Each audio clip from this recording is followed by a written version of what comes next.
কে প্রার্থী বড় কথা নয়। তো আমাদের দল চেয়েছিল সবাইকে নিয়ে বিজেপিকে পর্যদুস্ত করা, কিন্তু অনেকে সাহায্য করেনি। কোন প্রার্থী ডায়মন্ড কেন্দ্রের সামাজিক অর্থনৈতিক পরিবর্তনের সহায়ক সেই হিসেবে লড়াই হবে।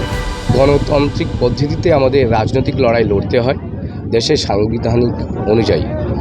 এখানে কে প্রার্থী বড় কথা নয়, কোন প্রার্থী আমাদের ওই কেন্দ্রের অর্থাৎ ডায়মন্ড কেন্দ্রের সামাজিক অর্থনৈতিক পরিবর্তনের সহায়ক সেই হিসেবে লড়াই হবে।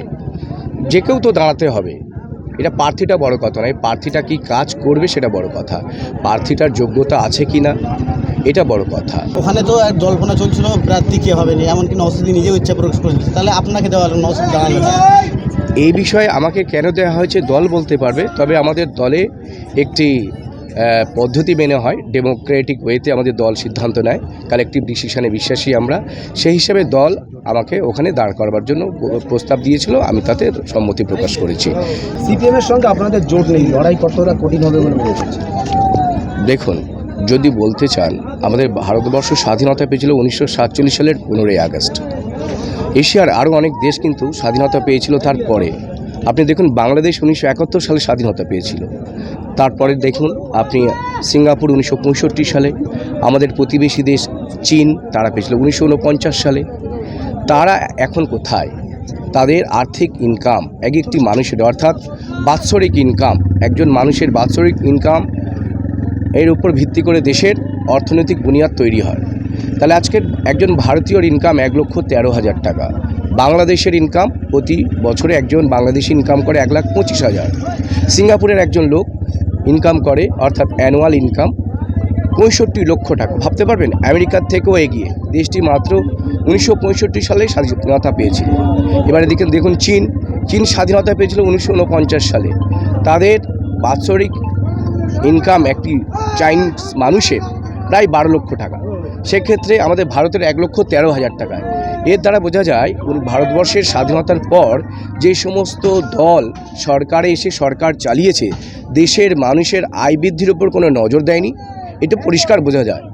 এইবার বলুন, সিপিএম এলো কি কংগ্রেস এলো, তারা তাদের স্বতন্ত্রতা আছে, আমরা আইএসএফ আমাদের স্বতন্ত্রতা আছে। আমাদের দৃষ্টিভঙ্গি দিয়ে আমাদের লড়াই করতে হবে। আমরা কারোর পক্ষে বা কারোর বিপক্ষে মতামত দেওয়ার আগে আমরা কালেকটিভ ডিসিশনে বিশ্বাস করি।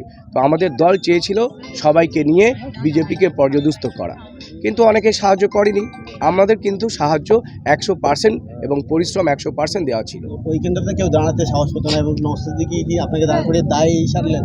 এই ব্যাপারটা আপনি কেমন কথা বলছেন না, সাহস কি, হোয়াট ইজ দ্য পাওয়ার? আজকের আমার বিরুদ্ধে যে ক্যান্ডিডেট দাঁড়িয়েছেন অভিষেক ব্যানার্জি, ওনার বয়স তো 36 বছর, আমার বয়স তো 42। তাহলে ভাইকে দাদা কি ভয় পায়? পায় কি? আপনার দাদারা আপনাদের ভাইকে কি ভয় পান? আপনারা পান না তো। আর অভিষেক বাবু, আমি যতদূর জেনেছি, উনি কিন্তু খুব সমস্যার মধ্যে আছে এবং ওনার চোখের যন্ত্রণা দিনের পর দিন বাড়ছে, এবং যার কারণে উনি পার্লামেন্টে প্রায় বেশিরভাগ দিনই অনুপস্থিত ছিলেন।